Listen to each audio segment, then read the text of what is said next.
This is Express Leads.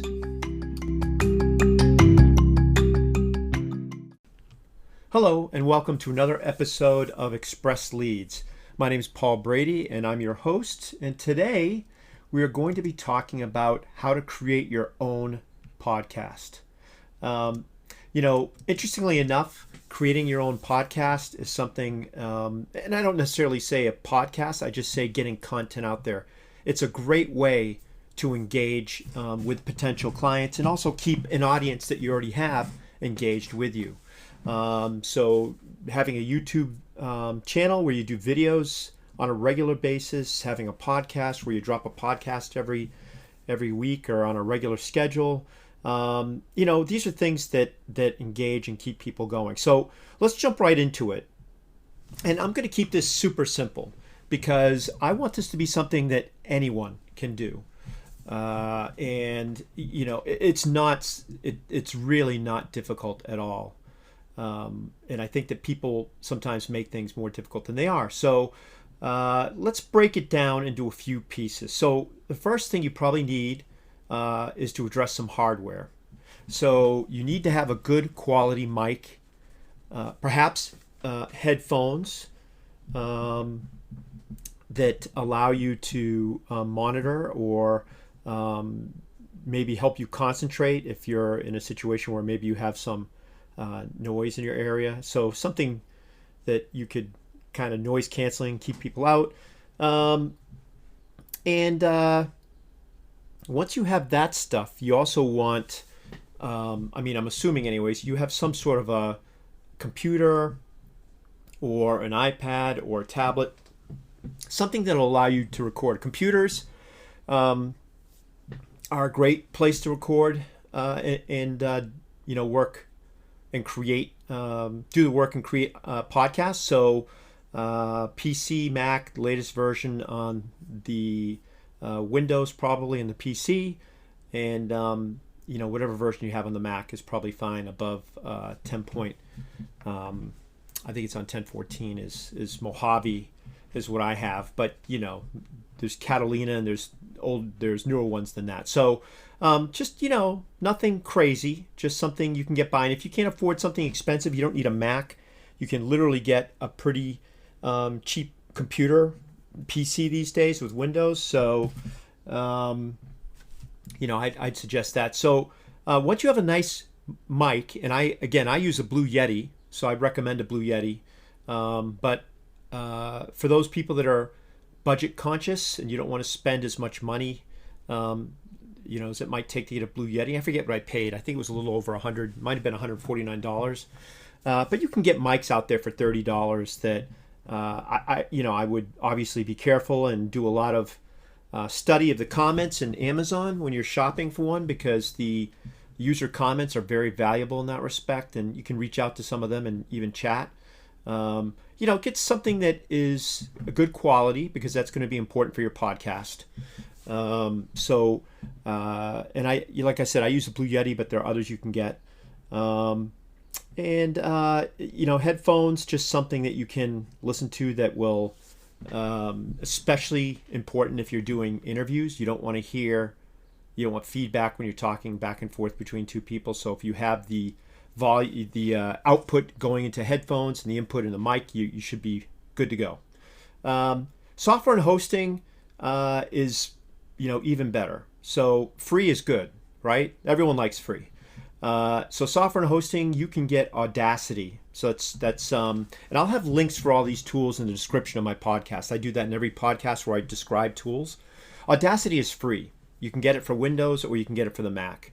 It's open source software. It works great. I'm using Audacity to create this podcast and record this podcast. Then I use something called Anchor.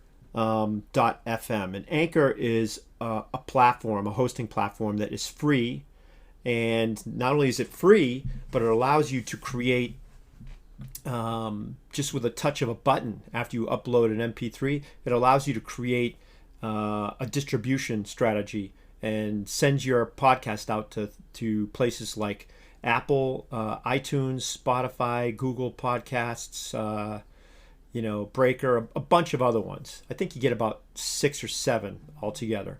And of course, you get an RSS feed, so you can put the RSS in manually into anything else you want if you want to do that.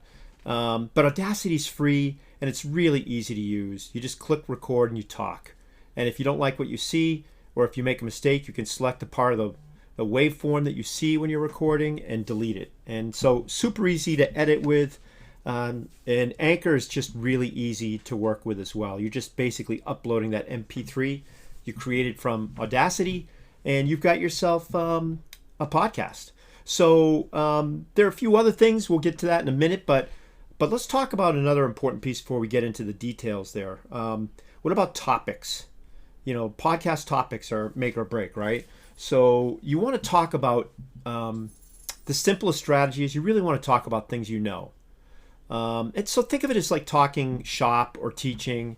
If you've ever spoken in front of people or done presentations, think of it in that way. But again, keep it light, keep it entertaining or engaging at least, because people will listen to it and they'll zone out if it's too much of a lecture. So don't be too scholarly, if you know what I mean. But just, keep it moving, keep that stuff going. So talk about what you're comfortable talking about. Imagine that you're working from an outline, which is generally what I do. You can also, write something up front and read it, but that takes a different type of skill. And you have to be really good at that, because if you're reading, you have to sound like it's natural, not like you're reading, which is hard. And take it from me, I've done stuff like that in front of a camera as well. So I have a teleprompter, and I have to read from the teleprompter and look at the camera, and I have to look like I'm doing it naturally and not like I'm reading. So at least you have a little bit of a benefit with a podcast. No one can see your face, but you have to make it sound natural. So let's talk a little bit about the next piece, which is the publishing process. Again, super easy. Anchor.fm allows you to create and publish a podcast very, very easily. And they even sort of guide you on how to do it by showing you the different pieces for, like an intro and outro track. So what does that mean? Well, every podcast, if you listen to my podcast, there's a little introduction where I'll say, this is Express Leads, and this little music's playing, almost like a newscast, right? That's called an intro, right? So I have an intro MP3 file, which I created, super easy. I did it right in Audacity, but you can also record right in Anchor, by the way, anchor.fm. And then I have an outro, which is, you'll notice at the end of this podcast, there'll be a little bit of music, and I just, say, hey, you've been listening to so-and-so podcast, and I'm your host, and if you have any questions, and so on. Just whatever you want to say in your outro. And so in between the intro and outro, you guessed it, is that MP3 you recorded on Audacity. That's your show. So you're talking there and you're doing that. That's your show track. So you have an intro track, an outro track, which are both like maybe 10, 12 seconds or less. You have an MP3 track, which is your main show, which can be, depends on your subject matter. It can be 45 minutes. It can be 15 minutes. It can be 30 minutes. It's up to you how you want to do that. Try and be as consistent as you can, but there's no real hard and fast rules about that as long as it's engaging. So that's the show track. Then the trailer track is something that's really designed so that, think of it this way, it's almost like a commercial where you might see on cable when you're watching something, Do you want to know more about, and you can listen to mine. If you go out to my my podcast page on whatever you're listening to it on Spotify or whatever, there's something out there that says trailer, right? You click it, and it's just a little trailer. It gives people who are perusing a directory of podcasts an idea of what your podcast is about. And mine talks about getting clicks and visits to your website, lead generation. If you want to hear more about that, join me weekly for my podcast. That's a trailer track. And again, the easiest thing to do is record using Audacity and publish using Anchor. It's super, super easy. No special software, and both are free, which is a great thing. So what's next? So I think the biggest thing is success, right? you can do all this work and then it could just fall on deaf ears and maybe it won't work well or maybe people won't do it well. One thing I'll tell you is, and this is a common theme with me, I tell clients this all the time, and especially people that are doing stuff similar that I do. It's that, don't stop, don't give up. If you publish 4 or 5 podcasts and you get no audience, and you're like, well, that's it, podcasts don't work. No, they work. You just have to be engaging. You have to publish. You have to get stuff out there. So consistency is one of the keys. Publish on a schedule, for instance, every Friday, right? Then it has to be engaging. It either has to be something that they're really interested in or a lively interview. So I'm going to have interviews on mine. I haven't done one yet, but I've done that in the past. I've interviewed people for my YouTube channel, and that was cool. I've done it with clients. We've done it for their nonprofit or their for-profits. So have engaging subject matter and interesting things to talk about. Try and keep things relevant. If you're doing something about politics, definitely keep it relevant to current situations. If it's about a niche thing or about an industry, then keep it specified. Specific to that industry, right? So the other thing is you want to have a good speaking voice with inflection. You don't want to talk like this and say, I've got a podcast and today we're going to talk. No one wants to listen to that. You'll be asleep in 5 minutes, guarantee. I'll be asleep if I do it myself. So just speak naturally. And I know it sounds silly to say that, but some people they get nervous. They have a hard time doing that. They have a hard time talking to people and figuring out well, I'm doing a podcast and I'm talking. There's so many people are going to listen to this. I'm going to be really nervous. I'm going to screw up. Well, here's the good thing about a podcast. It's not live. You can delete, re-record, edit, do whatever you need. So don't worry about it. Just have fun, And then, like I said, you want to interview experts. And actually, a plug for another tool, which also has a free plan, is called Zencastr. And Zencastr is an excellent, excellent tool because you can send a link to anyone, anywhere in the world. And if they have a decent connection to their local internet, not streaming to you, but their local internet, and they're recording, they end up recording locally on their end, and then both MP3 files or both recordings are uploaded to the Zencastr area. And why would they do that? Because it keeps it's like, if anyone's ever tried to record something over Skype and you're interviewing someone, you always get that weird Cylon sound. It's like, from the show Battlestar Galactica, people's voices start going like this, and then you can't hear them, and there's like weird slowdowns. You don't want that. So Zencastr is brilliant because it allows you to record locally and then upload remotely. So you can have 10 people on there and you'd all sound great, theoretically. Of course, everything depends on your local hardware, your local software, and all that stuff. So just test, make sure it sounds good. But use Zencastr. It does have a paid platform, but honestly, you don't really need it. And I'll give you a little tip, little secret. Zencastr wants you to upgrade so that you can then combine, because you've got all these different audio wave files, right? Or MP3 files. So if you've interviewed 5 people, you can't produce a podcast from that, but they do let you download it. So when you download it, you just drag them into, Audacity, each track. And I tried it, and it works perfectly. Now, if you have a few bucks, it'd be a heck of a lot easier just to use Zencastr and say, okay, produce podcast, and it combines all the waves into one MP3.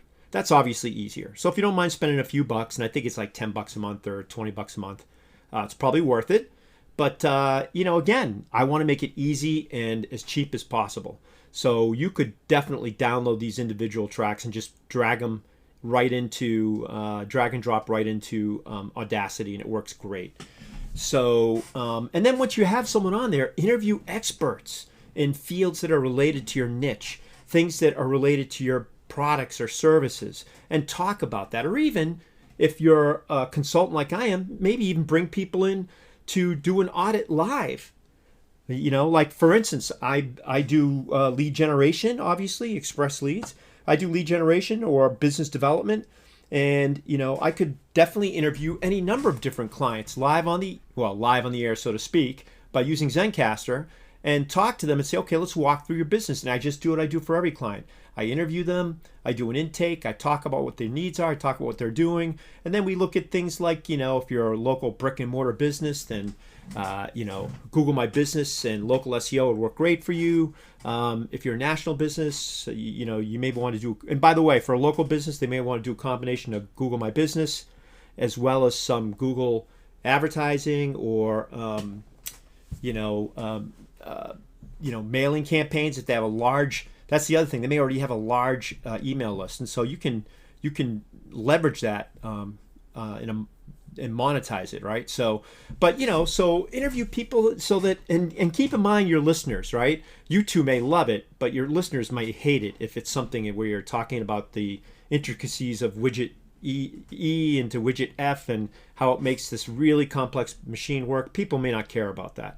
So keep it as light as you can, or at least appropriate to the audience that is listening to it, and target that audience in how you publish your shows and what you talk about. So interviewing people can be a lot of fun.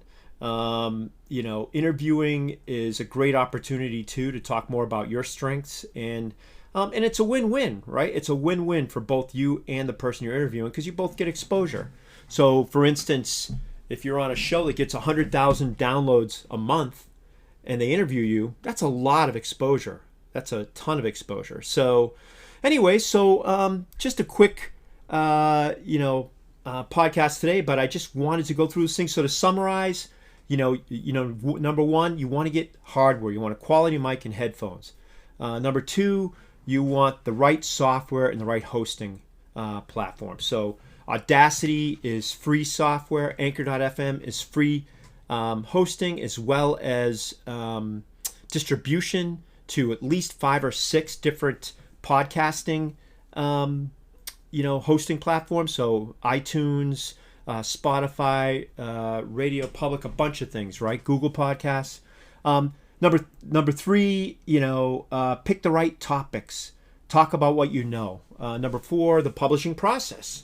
Again, keeping it easy. You want Anchor.fm. You want to and Anchor shows you in an example with this, but create an intro and an outro, and then obviously your show track, which is the main MP3 for your show, and then a trailer track, because studies show that trailers out on things like Spotify and other things help bring people into your podcast. Because they get a general idea what you're all about without listening to a whole show first. Easiest thing, record using Audacity and publish using Anchor. And again, number 5 is success, right? What does that look like? Consistency. Publish on a schedule. Make sure it's engaging subject matter. Speak with a good, naturally, with natural inflection. Don't sound like you're, reading or doing anything like that. And interview people, bring new people, get new blood going every episode. Bring someone in once a month, if you have a weekly episode, and talk to them on Zencastr. Again, Zencastr is free, and part of what they do is free. And you can interview people and do that, set it up, and just send them a link. Again, everything I've talked about in this podcast episode is very, very, very easy for anyone to do on any subject matter. So I hope this has been helpful.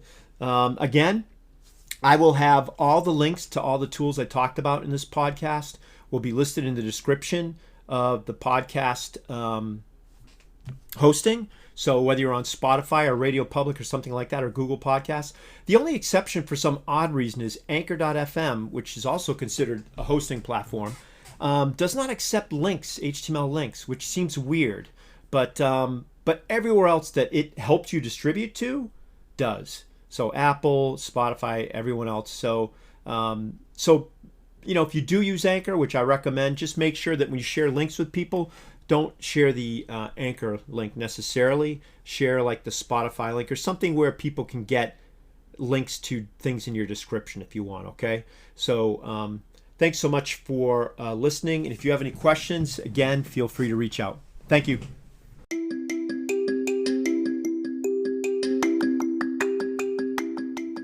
This has been Express Leads, hosted by Paul Brady of Brady Consulting and Inbound Marketing. If you have questions or comments, please feel free to leave us a voice message by visiting anchor.fm/expressleads. Thank you.